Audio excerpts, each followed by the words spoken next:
चल आ दे देसी आ दे काट मैं दूध रखा है मत बाजी ने तो जाना तो रखा है इससे कुछ मैं ना नहीं था बाकी मैं मत रखे नहीं मैं बात जा तो बना के लेके मैं अपने को बना के लेके या मार पानी सारे बस नारा ये बात फिर तो हम लोग मेरा प्रॉब्लम ना पानी मार के रोटी लगी बड़े जवाब ही लगे पता नहीं बच्चे से जन्म करा फिर मारते बच्चे वही मैं हां जरा मेरे अपनी दानी से नहीं है पर जरा मैं इसकी सवाल लेती है अपनी लेती है और खाएगी तो फिर ਫਰੂਟ ਜਿਹੜੇ ਉਹ ਬੱਚਿਆਂ ਨੇ ਖਾ ਉਹ ਲੈਣ ਅੱਗੇ ਪਿੱਛੇ ਸਾਰਿਆਂ ਨੂੰ ਕੀ ਲਿਆਉਣਾ ਦੱਸੋ ਫਰੂਟ ਮੈਂ ਬਣਾ ਕੇ ਦਾਲ ਅੰਮੀ ਨੇ ਕਰਿਆ ਕਹਿੰਦੇ ਐਪਲ ਹੀ ਦਿਓ ਅੱਧਾ ਦੇਣਾ ਵੀ ਹਾਂ ਅੱਧਾ बस अदे पे ऐसे ਮੈਂ ਵਿਸ਼ ਆ ਜਿਹੜੀਆਂ ਨੇ ਸਾਈਡ ਤੇ ਕਰਦੇ ਬੱਚਾ ਕੋਈ ਵੀ ਨਹੀਂ ਹਟਦਾ ਪਿਆ ਤੇ ਫਿਰ और प्लेट चले रख दिए थे बाद प्लेट रख ਹਾਂ एक काल ਹਾਂ ਇੰਨੀ ਕਾ ਵੀ ਪਈ ਹੈ ਵੀ जी चाचू चाची नाल वाले बच्चे फुफड़ी का पता करना आया मतलब फुफड़ी के भाई भाभी एक जीजा तीजी ते पानी वगैरह देता हूँ चाय देने लगे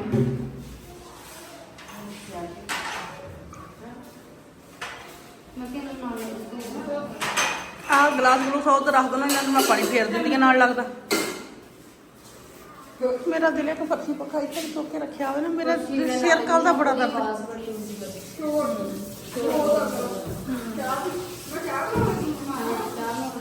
होगी बिस्मिल्लाहिर्रहमानिर्रहीम। अच्छा जी मेहमान आए हैं खान लगी फिर ये बड़ी ਜਿਹੜੀ ਉਹ ਹੈ ਬੜੀ ਜਿਹੜੀ ਹੈ और हम लेकर छोटे छोटे बच्चे में बिस्किट लाऊंगी नहीं वो बता दो ਉੱਥੇ ਮੈਂ ਤਾਂ ਧੋ ਕੇ ਰੱਖਿਆ ਜਾਂ ਉਹਦੇ ਵਿੱਚ हाँ ये सीढ़ी ना छोटियां मारो कितनी मैं शौक से लपड़ गई उधर मैंने उठो कोई नहीं लगी अच्छा आप क्या ਆਹ ਪਾਈਏ ਲੈ ਲਾ हाँ आपको क्या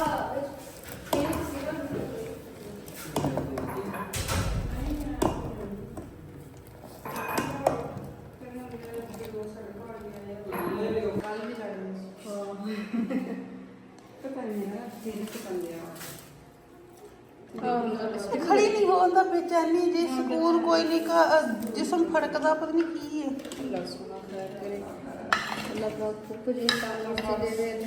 ਮੈਂ ਉਹ ਰੋਟੀ ਖਾਧੀ ਸੀ ਪਰਾਠਾ ਖਾ ਕੇ ਤੇ ਮੈਂ ਕਿਹਾ ਵੀ ਮੈਂ ਨਾ ਗੋਲੀਆਂ ਫਿਰ ਦਵਾਈ ਖਾ ਲਾਇਆ ਕੋਈ मैं ना मैं भी पता नहीं सुन मैं फिर डरा भी मैं के ना उस मावे भी ਉੱਥੇ ਦੇਸ਼ ਦੀ ਚਾਹ ਦੀ ਪਕਾ ਕੇ ਬੈਠੀ ਹੋਵੇ ਤੇ ਮੈਂ ਵੀ ਇਧਰੋਂ ਪਕਾ नहीं मैं इसमें हमजन ਮੈਂ पूछ लिया ਫਿਰ ਭਾਈ ਤੁਹਾਡੇ ਦਾ ਫੋਨ ਆ ਗਿਆ ਆ ਉਹ ਫੋਨ ਉਹਦਾ ਸੁਣਿਆ अच्छा ਤੇ ਫਿਰ ਅੰਮੀ ਦਾ ਪੁੱਛਦੇ ਸੀਗੇ मैं तो छत चढ़ के भी दे नहीं हूं अब आसे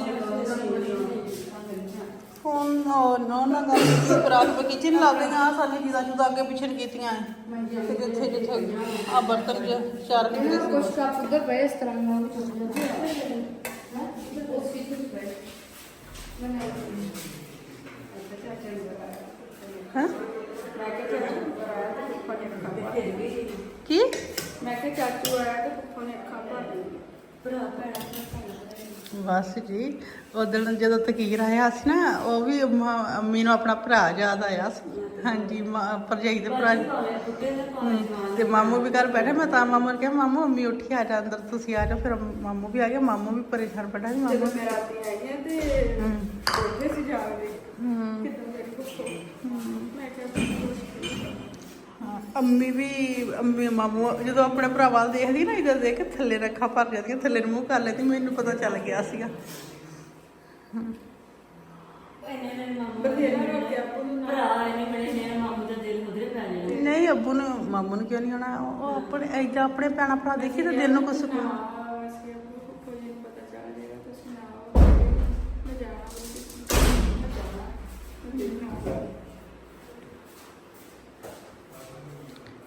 अच्छा जी अब ट्रे दूसरी बड़ी है उधरों बड़ी बड़ी ओ का मैंने शॉर्ट ट्रे कर दी कौन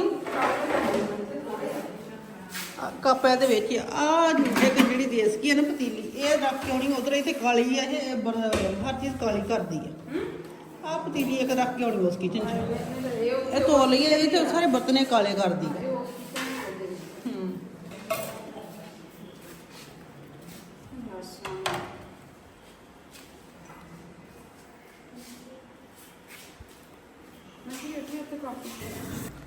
ਚਾਹ ਪਾ ਲਈਏ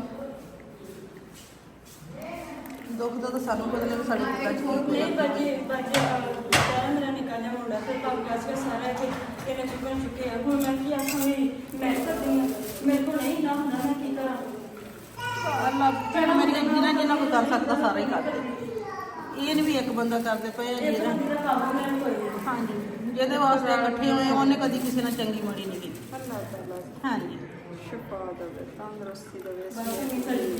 ਹਾਂਜੀ ਮੰਮੀ ਠੀਕ ਹੋਏ ਤਾਂ ਸਾਡੇ ਘਰ ਅੱਜ ਰੌਣਕ ਜੇ ਅੱਲਾ ਨਾ ਕਰੇ ਅੱਲਾ ਪਾਕ ਸਭ ਦੀਆਂ ਮਾਵਾਂ ਨੂੰ ਸਿਰ ਤੇ ਸਲਾਮਤ ਰੱਖੇ ਸਾਰਿਆਂ ਨੂੰ ਅੱਬੂ ਦਾ ਨਾ ਦੇਖ ਅੱਬੂ ਨਹੀਂ ਅੱਬੂ ਦੇ ਹਾਂਜੀ ਅੱਬੂ ਕਹਿੰਦਾ ਸੀ ਮੈਂ ਕਹਿੰਦਾ ਤਾਂ ਹੁਣ ਅੱਬੂ ਨੇ ਵੀ ਅੱਬੂ ਨੇ ਜਲਦੀ ਮਿੰਟਾਂ ਦੇ ਵਿੱਚ ਰਹਿਮਾਨ ਸੁਰਤ ਰਹਿਮਾਨ ਮਾਸ਼ਾਅੱਲਾ ਪੜੀ ਤੇ ਜਾਸੀਨ ਪੜੀ ਤੇ ਜੋ ਅੱਬੂ ਮੈਨੂੰ ਕਹਿੰਦਾ ਉਹ ਅੱਬੂ ਕਹਿੰਦਾ ਤੇਰਾ ਕਿਹੜਾ ਲੋਕ ਕਹਿੰਦੀ ਮੈਂ ਕਿਹਾ ਅੱਬੂ ਆਹ ਤੇ ਅੱਬੂ ਨੇ ਉਹ ਵੀ ਪੜੇ ਆ ਹਾਂ ਮੈਂ ਹਿਬਾ ਨੇ ਤੇ ਮੈਂ ਨੇ ਤਸਬੀਹਾਂ ਕੀਤੀਆਂ ਬੈਠ ਕੇ ਸਾਰੇ मार बेटा आप बाहर चल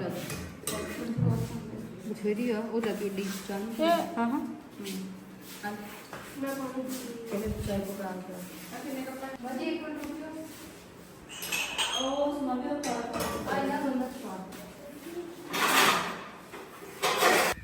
अस्सलामुअलैकुम जी, कैसे हैं आप सब? उम्मीद है सब लोग ठीक ठाक होंगे, खैरियत से होंगे। जितनी भी हमारी यूट्यूब फैमिली है सबका बहुत बहुत शुक्रिया। और सब इतनी दुआएं कर रहे हैं, इतनी दुआएं कर रहे हैं। जितनी भी हमारी यूट्यूब फैमिली है सब नमाज़ें पढ़ के दुआ कर रहे हैं, तहज्जुद पढ़ के दुआ कर रहे हैं अम्मी जी के लिए। यकीन जाने ऐसे लगता है जैसे हम बहन भाई ही हैं, जैसे हमारी यूट्यूब फैमिली है, हम जहाँ अपने बहन भाई हैं, इस तरह लगता है जैसे वो सब दुआएं कर रहे हैं एक दूसरे के लिए। ऐसे ही जो है ना आप लोग दुआएं कर रहे हैं, आप लोगों को भी वैसी फ़िक्र है। और इतनी सिस्टर वो मैसेज कर कर के बार बार वो पूछती हैं भाई आप कैसी तबीयत है, आप कैसी तबीयत है, तो बड़ा हौसला देती हैं बहनें भाई। और अल्लाह इनको सलामत रखे, अल्लाह हर किसी की माँ बहन को सलामत रखे, माँ बाप का साया जो है ना वो हमारे सिरों पे सलामत रखे अल्लाह पाक, आमीन। अच्छा जी, अभी ना कल से सब ये कह रहे थे शौकत खानम ले जाएँ या अनमोल ले जाएँ या आप और भी हॉस्पिटलें चले जाएँ। हमने सब जगह से पता किया है, लेकिन वैसे कोई भी ट्रीटमेंट स्टार्ट नहीं करता जब तक बायोप्सी टेस्ट नहीं होता। क्योंकि हमारा ये था कि कुछ डॉक्टर्स ने हमें ये कहा था कि आप सीटी स्कैन करवा लें, MIR करवा लें, उनमें चीज़ें क्लियर होंगी। फिर हम मिले थे ऑन्कोलॉजिस्ट कह लें या शायद बोलते हैं उसको कैंसर स्पेशलिस्ट वाले को, उस डॉक्टर से हम मिले थे लाहौर में, मुल्तान में। वहाँ भी हमें एक डॉक्टर ने भेजा था, उनसे मिले, उनको सारी रिपोर्ट्स दिखाई हैं। मामोग्राम टेस्ट जो हुआ है छाती का, वो ब्रेस्ट कैंसर जो था ना, वो कह रहे थे ये इस टेस्ट में ये चीज़ नज़र नहीं आ रही, ये क्लियर है। यूट्रस का करवाया था, वो भी उन्होंने कहा था ये क्लियर ही है, ठीक है, इसमें इशू नहीं है। उसके बाद जो है ना उन्होंने कहा था कि CT स्कैन की रिपोर्ट जो है ना वो हमें बता रही है कि इसमें गिल्टियाँ हैं। और वो डॉक्टर का ये कहना था कि ये टेस्ट जो है ना लेके हमें उसी तरफ जा रहे हैं, लेकिन हम अभी इस बात पे नहीं पहुँचे कि ये वही बीमारी है या वही ये कहाँ तक फैली है, कहाँ से आ रही है, इस चीज़ का हमें नहीं पता। इससे पे ये तभी पता चलेगा जब बायोप्सी होगी, उसके बाद ट्रीटमेंट स्टार्ट होगा। तो काफ़ी उनसे उस दिन ना बड़े वो पौना घंटा उनके साथ ही सारी बातें हुई मेरी। भाई नसरुल्लाह भी था, मैं भी था। फिर वो जितने भी डाउट्स थी, बातें थी, मैंने पूछी उनसे, उन्होंने बताई। उन्होंने एक ही बात बताई थी कि बायोप्सी करवाएं आप। उन्होंने बताया, फिर मैंने पूछा, मैंने कहा बायोप्सी जो है ना हम कहाँ से करवाएं? उन्होंने ना कहा कि आप मुल्तान से करवा लें, या मैंने फिर कहा कि हमने वो ना हमारे उधर हसन शेख था, वो हसन शेख को डॉक्टर जानता था, मुल्तान वाला। जो अच्छे डॉक्टर होते हैं ना वो एक दूसरे को जानते होते हैं। उन्होंने कहा हाँ उससे, हसन अली शेख से करवा लें आप। तो उस दिन भी उन्होंने कहा था कि हम बायोप्सी कर देते हैं, लेकिन हमें कुछ लोगों ने मना किया, हमने नहीं करवाई बायोप्सी। तो उन्होंने कहा कि उसमें इस बीमारी का पता चलेगा कि ये वाकई वही बीमारी है, और है तो वो किस स्टेज पे है, और इसकी नोयत क्या है, कहाँ से फैली हुई है। इस चीज़ों को ना हम क्लियर करते हैं। तो ये आप करवा लें। रात भी एक सिस्टर का मुझे कॉल आई, वो भी डॉक्टर थी, उनकी भी यही राय थी कि भाई अब बायोप्सी करवा लें। थोड़ा पेनफुल है अमल प्रोसीजर जो है, लेकिन इसमें यह है कि चीज़ें क्लियर हो जाएंगी। उन्होंने कहा कि ये जो रिपोर्ट्स हैं ना, उन्होंने भी पढ़ी, उन्होंने कहा कि कुछ लोग ना इस चीज़ को वो मिला रहे हैं उस तरफ। ठीक है, हम मानते हैं सीटी स्कैन जो है ना, इस चीज़ों में गिल्टियाँ बताई गई हैं, उनमें कहीं भी मेंशन नहीं है कि ये वाकया ही कैंसर है। उन्होंने कहा कि गिल्टियाँ होती हैं, वो कैंसर की भी होती हैं या वैसे भी गिल्टियाँ हो सकती हैं, इन्फेक्शन हो सकता है, लेकिन इस चीज़ों को क्लियर करने के लिए बायोप्सी बहुत ज़रूरी है, जितनी जल्दी हो सकता है आप करवाएं। उस सिस्टर ने मुझे एक और बात बोली कि भाई आंटी जी बात भी करती हैं, कुछ ना कुछ वो खाती पीती भी हैं, और उनके सर के जो बाल हैं ना वो ठीक ठाक हैं। वैसे भी आंटी जी बैठ के वो चलती फिरती, मैंने देखी है व्लॉग में, तो चलती फिरती तब है जब उल्टी वाला वो मसलसला ना हो, तो फिर वो ना चलती फिरती हैं। अब का एक दिन उल्टी रही, फिर उन्होंने मुझसे पूछा आंटी को बुखार होता है? मैंने कहा नहीं, बुखार नहीं होता। उन्होंने कहा ये बहुत अच्छा साइन है। और उन्होंने फिर मुझसे पूछा कि भाई जिस जगह पे ये लीवर है वहाँ से सेक निकलता है, गर्म है जगह? मैंने कहा नहीं, ये चीज़ नहीं है। उन्होंने कहा ये भी बहुत अच्छा साइन है आपके लिए। फिर उन्होंने कहा कि आप टेस्ट करवाएं, इन चीज़ों में ना ये बायोप्सी में टेस्ट में क्लियर होगा, आप करवाएं, आप दुआएं करें। जितनी भी आपकी यूट्यूब फैमिली है सबसे बोलें कि या अल्लाह ये गिल्टियाँ वैसी ही हों, उस बीमारी की गिल्टियाँ ना हों और वो बीमारी हो ही ना। जितना हो सकता है आप दुआएं करें। दुआएं जो है ना वो तकदीर बदल देती है, बहुत कुछ बन जाता है, अल्लाह ताला वसीले बना देता है। हो सकता है कोई ऐसा इंसान हो जो अल्लाह के बहुत करीब हो, जिस का वक़्त जो है ना कबूलियत का उसके लिए हो, अल्लाह ताला ने रखा हो, तो वो आपके लिए दुआ करे और सब कुछ ठीक हो जाए। मैं तो सब के लिए दुआ करता हूँ। मैं तो कहता हूँ या अल्लाह जितने भी हमारे मुसलमान बहन भाई हैं या जितने भी लोग हैं दुनिया में, जो भी तकलीफ़ है उनकी तकलीफ़ें दूर फरमा। तो अब सुबह यही डिसाइड किया जी, पहले हमारा यही फ़ाइनल था कि सुबह लाहौर जाना है, टाइम भी लिया हुआ था, सारा कुछ हुआ था, लेकिन मैंने फिर कहा कि जब तक बायोप्सी नहीं ना होती, हमारे इधर जाना उधर जाना, वो ये कर लें वो कर लें, वो ऐसे ही हमें भगाते रहेंगे, हल कोई भी नहीं होना। जब बायोप्सी टेस्ट हमारे पास होगा, आगा खान लैब से हम करवाएंगे। उन्होंने हमें पीस वो टुकड़ा सा निकाल के देना है, उन्होंने बताया था हमें, और वो हम देंगे आगा खान लैब में जाके। आगा खान लैब वाले जो लइये में हैं वो कह रहे थे हम भेजते हैं, फिर इसकी रिपोर्ट आती है कराची से बन के, तो वो तकरीबन 10 से 12 दिन का जो है ना वो है टाइम लगेगा। तो अल्लाह ताला बेहतर करेगा जी। तब तक जो है ना मैंने कहा ये हम करवा लेते हैं, उसके बाद जो है ना जहाँ भी जाना है, जिस हॉस्पिटल में भी आपने जाना है आप चले जाएं। उसमें ये होगा कि हमारे बायोप्सी का टाइम जो है ना वो रिपोर्ट भी मिल जाएगी, तब तक हम अपनी भाग दौड़ भी कर रहे हैं। हम घर में नहीं बैठे। आज भी जो है ना वो नहीं था आज ही बायोप्सी हो जानी थी, कल गए थे बायोप्सी हो जानी थी, लेकिन वो ना अम्मी जी को उल्टियाँ आना शुरू हो गई, और उसके बाद अम्मी जी ना थोड़ी सी निडाल थी, वो तबीयत ठीक नहीं थी, फिर एमरजेंसी में ले जाके अम्मी को वो ड्रिप लगवाई, इंजेक्शन लगवाए थे। तो ये सारा अमल हुआ था। उसके बाद फिर 11 बजे रात वापस आए हैं, और फिर उसके बाद अम्मी जी अब कुछ बेहतर हैं। सेब एप्पल खिलाया है अम्मी जी को, चुकंदर बता रहे थे बहनें हमारी, और डॉक्टर बहन ने भी बताई, और खीरे का बताया कि ये चीज़ें दें, मीठी चीज़ें नहीं देनी आपने, तो ये चीज़ अच्छी नहीं है आंटी के लिए। तो उस चीज़ों को, उस डाइट को हम फॉलो कर रहे हैं। और इसके अलावा जो है ना चाय नहीं दे रहे, चाय पीनी है तो मैंने बताया था कि फीकी चाय पीनी, चीनी वाली शुगर वाली चाय नहीं देनी। इन सारी चीज़ों को जो है ना हम वो फॉलो कर रहे हैं। बात मुझसे कि सुबह टेस्ट है, आप दुआ कीजिएगा जितनी हो सके कि हमारी माँ को कोई भी तकलीफ़ ना हो, हमारी माँ जो है ना वो ठीक हो जाए, वो बीमारी आई ना, जितनी हो सकता है।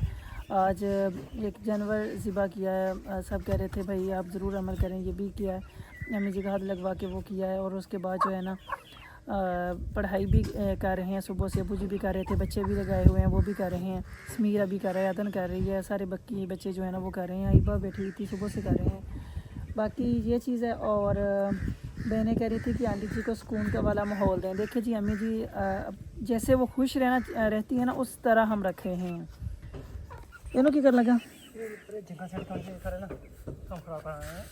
अच्छा हाँ उधर पर जंगल सेटिया कि बीजा चका एक साइड तो मेरा पुत्र हाँ इतने रख के लै जाओ। अच्छा जी अभी ना सारा कुछ कर रहे हैं अपनी तरफ से, बस दुआ कीजिएगा या अल्लाह।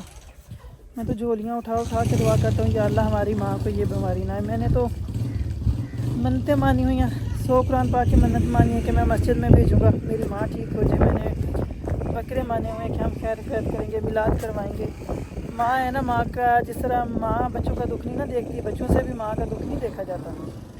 तो हिम्मत करनी पड़ेगी, ऐसे हाथ पे हाथ रख के या एक दूसरे की तरफ देख के नहीं निज़ाम चलेगा।